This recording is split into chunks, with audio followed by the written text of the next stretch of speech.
நீங்க இங்கிலீஷ்ல சாரி சொல்லணும்னா ஒரே வார்த்தை தான் ஞாபகம் வருதா? Sorry, sorry, sorry. இந்த வீடியோ முடியும் போது சுச்சுவேஷனுக்கு கரெக்டா சாரி சொல்ல கத்துக்குவீங்க. ஆபீஸ்ல, ஃப்ரெண்ட்ஸ் கிட்ட, பெரியவங்க கிட்ட, இன்டர்வியூல எல்லாத்துக்குமே இது யூஸ்ஃபுல்லா இருக்கும். இங்கிலீஷ் நீங்க பேசுறதும் பாலிஷ்டா, கான்பிடென்ட்டா மாறும். ஸோ வீடியோ ஸ்கிப் பண்ணாம ஃபுல்லா பாருங்க. அப்பதான் உங்களுக்கு ரொம்ப யூஸ்ஃபுல்லா இருக்கும். வணக்கம் friends, welcome back to my channel. இன்னைக்கு நம்ம பார்க்க போற டாபிக் ரொம்ப important and practical. How to say sorry in different ways. சாரினா எல்லா சுச்சுவேஷனுக்கும் சேமா யூஸ் பண்ணக்கூடாது. இங்கிலீஷ்ல polite sorry, strong sorry, casual sorry எல்லாமே இருக்கு. ஏன் சாரி எல்லா இடத்துக்குமே யூஸ் பண்ணக்கூடாது? அது ஃபர்ஸ்ட் தெரிஞ்சுக்கணும்ல. தமிழ்ல கூட இப்படி சொல்லுவோம், மன்னிச்சிடுங்க, சாரிப்பா, தப்பாயிடுச்சு, என்னால நடந்துச்சு. சேம் மீனிங் தான், சாரி தான். ஆனா டிஃப்ரெண்ட் சுச்சுவேஷன்ஸ்ல டிஃப்ரெண்ட் வேர்ட்ஸ் யூஸ் பண்றீங்கல்ல. இங்கிலீஷும் அதே மாதிரி தான். சுச்சுவேஷனுக்கு கரெக்டா சென்டென்ஸ் யூஸ் பண்ணா ரொம்ப மெச்சூரா தெரியும், ரெஸ்பெக்ட் இன்க்ரீஸ் ஆகும், கம்யூனிகேஷனும் இம்ப்ரூவ் ஆகும். உங்க இங்கிலீஷ் வேற லெவலா இருக்கும். வே 1, இது கேஷுவல் சாரி. ஃப்ரெண்ட்ஸ் கிட்ட இல்ல ஃபேமிலி சுச்சுவேஷன்ஸ்ல யூஸ் பண்றதுக்கு யூஸ்ஃபுல்லா இருக்கும். இது எப்ப யூஸ் பண்ணணும்? ஸ்மால் மிஸ்டேக்கு, இன்டென்ஷன் இல்லாம நடந்த ஒரு தப்பு, ஃப்ரெண்ட்ஸ் கிட்ட, கூட பிறந்தவங்க கிட்ட, க்ளோஸா இருக்கவங்க கிட்ட இதை யூஸ் பண்ணிக்கலாம். ஃபர்ஸ்ட், இப்போ நீங்க டீ சாப்பிட்டு இருக்கும்போது டீ லைட்டா ஸ்பில் ஆயிடுச்சு அப்படின்னா, சாரி அபவுட் தட், அதுக்கு சாரிப்பா அப்படின்னு நம்ம சொல்லுவோம்ல, அந்த இடத்துல சாரி அபவுட் தட் அது சொன்னா போதும். இப்ப யார் காலையோ தெரியாம மிச்சிட்டீங்க, ஆனா ரிஃப்ளெக்ஸா உங்களுக்கு சாரி அப்படின்னு வந்துரும்ல, அந்த இடத்துல ஐயோ சாரி அப்படின்னு சொல்லுவோம்ல, அதுக்கு இங்கிலீஷ்ல ஊப்ஸ் சாரி அப்படின்னு சொல்லணும். கிளாஸா இருக்கும். ஜோக் பண்ணும்போது ஆப்போசிட் பர்சன் ஹர்ட் ஆகிட்டாங்கன்னா இதுக்கு didn't மீன் தட் சாரி அப்படின்னு சொல்லணும். அப்படி ஹர்ட் பண்ண வேணும்னு செய்யல அப்படின்னு சொல்லுவோம்ல, அதுக்கு தான் didn't மீன் தட் சாரி. இந்த சாரி எல்லாம் க்ளோஸா இருக்கவங்க கிட்ட மட்டும்தான் இந்த மாதிரி டேர்ம்ஸ் யூஸ் பண்ணணும். வே 2, இது வந்துட்டு பொலைட்டான சாரி.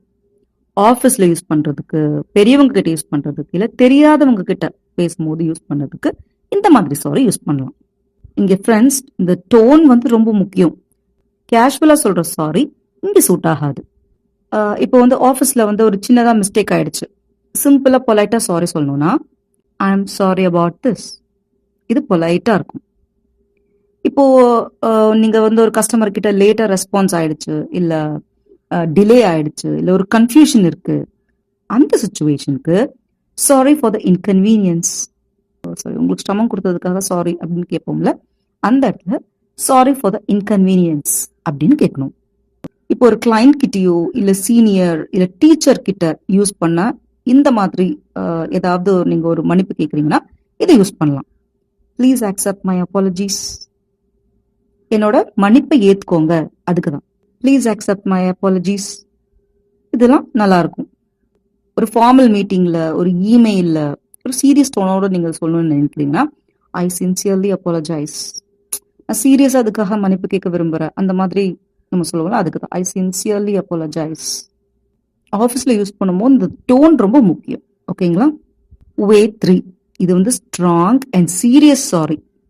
பெரிய மிஸ்டேக் நடக்கிற சுச்சுவேஷன்ஸ்க்கு யூஸ் பண்றதுக்கு. இங்க சாரி மட்டுமே போதாது, அதுக்கு கொஞ்சம் ரெஸ்பான்சிபிலிட்டியும் அந்த சென்டென்ஸ்ல காட்டணும்.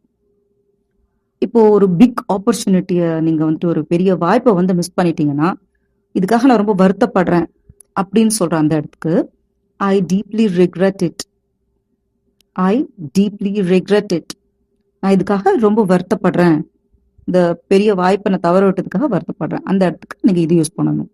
நீங்க ஒரு அன்பிளான்டா ஒரு ப்ராப்ளம் வந்துட்டு உங்களால கிரியேட் ஆயிடுச்சு, தவிர்க்க முடியாத சுச்சுவேஷன், நீங்க அந்த ப்ராப்ளத்துக்கு காரணமாயிட்டீங்க அப்படின்னா நடந்ததுக்கு ரொம்ப சாரி அப்படின்னு கேட்போம்ல, அந்த இடத்துல I am really sorry for what happened, I am really sorry for what happened, நடந்ததுக்கு நான் ரொம்ப சாரி கேட்கிறேன், ரொம்ப நான் வருத்தப்படுறேன், அந்த மாதிரி சுச்சுவேஷனுக்கு இது யூஸ் பண்ணணும். இப்போ மெச்சூரிட்டியா நீங்க வந்துட்டு உங்க மேல ஒரு ஃபால்ட் இருக்கு, மெச்சூரிட்டியா நீங்க அதை ஒத்துக்கிறீங்க, அந்த இதுக்கு நான் தான் பொறுப்பு ஏத்துக்கிறேன் அப்படின்னு சொல்வீங்கல்ல, அந்த மாதிரி இடத்துக்கு ஐ டேக் ஃபுல் ரெஸ்பான்சிபிலிட்டி, இது இந்த தவறு என்னால தான் நடந்தது, அதனால இதோட விளைவுகளை நான் ஏத்துக்கிறேன், அந்த மாதிரி ஒரு சுச்சுவேஷன்ல வரும் ஐ டேக் ஃபுல் ரெஸ்பான்சிபிலிட்டி. ஓகேங்களா? இனி ட்ரஸ்ட் திரும்ப பில்ட் பண்றதுக்காக யூஸ் ஆகுற ஒரு சாரி வந்துட்டு இனிமே இப்படி நடக்காது அப்படின்னு நம்ம தமிழ்ல சொல்வோம்ல. It won't happen again. It won't happen again. இனிமே இப்படி நடக்காது. அது மாதிரி உங்களுக்கு நீங்க நம்பிக்கை தர ஒரு சாரி கேட்குற மாதிரி ஒரு சுச்சுவேஷனுக்கு இது யூஸ் பண்ணிக்கணும். இந்த ஸ்ட்ராங் சாரியில நீங்க வந்துட்டு அந்த சாரியோட அந்த ஒரு அஷூரன்ஸ் டோன் கொடுக்கணும். இப்போ வே 4. இப்போ நீங்க யார்கிட்ட பேசிட்டு இருக்கீங்க, இப்போ பெரியவங்க கிட்டயோ இல்லை யாரோ ப்ரொஃபஷனலா ஒருத்தவங்க யார்கிட்ட பேசிட்டு இருக்கீங்க. அப்போ வந்துட்டு அவங்க சொன்னது உங்களுக்கு கேட்கல. அப்போ பொலைட்டா நீங்க சாரி நீங்க சொன்னது கேட்கலன்னு சொல்றதுக்கு பதில் பாடன் அப்படின்னு சொன்னீங்கன்னா என்ன சொன்னீங்க அப்படின்னு அர்த்தம். ஓகேங்களா? பாடன். அப்புறம் எனக்கு உங்களுக்கு வந்துட்டு அவங்க பேசுறது வந்துட்டு ஒரு ஃபோன் கால்லையோ இல்லை உங்களுக்கு வந்துட்டு கான்வர்சேஷன்ல வந்துட்டு அது புரியல, எனக்கு இந்த கிளியரா இது கேட்கல அப்படின்னு சொல்றதுக்கு sorry I didn't catch that, sorry I didn't catch that இதை யூஸ் பண்ணலாம். இப்போ திரும்ப சொல்வீங்களா அப்படின்னு கேட்போம். ஃபார்மலா பொலைட்டா கேட்கணும்னா could you repeat that please, could you repeat that please. ஓகேங்களா? இங்கெல்லாம் சாரி அப்படின்னு சொன்னா அவங்க திருப்பி சொல்லுவாங்க. அந்த இடத்துக்கு எல்லாமே நீங்க இந்த சென்டென்ஸ் போட்டீங்கன்னா உங்களோட இங்கிலீஷ் பெட்டர் லெவல்ல இருக்கும். இப்போ ஃப்ரெண்ட்லி கான்வர்சேஷன்ல வந்துட்டு திருப்பி சொல்லுங்க அப்படின்னு கேட்கறதுக்கு வந்து can you say that again, இது சிம்பிளா சொல்லிடலாம். Can you say that again, திரும்ப சொல்லுங்க அப்படின்னு. ஃப்ரெண்ட்ஸ், ஒரே சாரியை எல்லா இடத்துலயும் யூஸ் பண்ணா இங்கிலீஷ் இம்ப்ரூவ் ஆகாது. சுச்சுவேஷன் புரிஞ்சு அதை யூஸ் பண்ணாதான் நீங்க ஆட்டோமேட்டிக்கா ஃப்ளூயண்டா தெரிவிங்க. ஸோ இந்த வீடியோ உங்களுக்கு பிடிச்சிருந்தா லைக் பண்ணுங்க, உங்க ஃப்ரெண்ட்ஸ்க்கு ஷேர் பண்ணுங்க, சப்ஸ்கிரைப் பண்ணுங்க. Bye friends.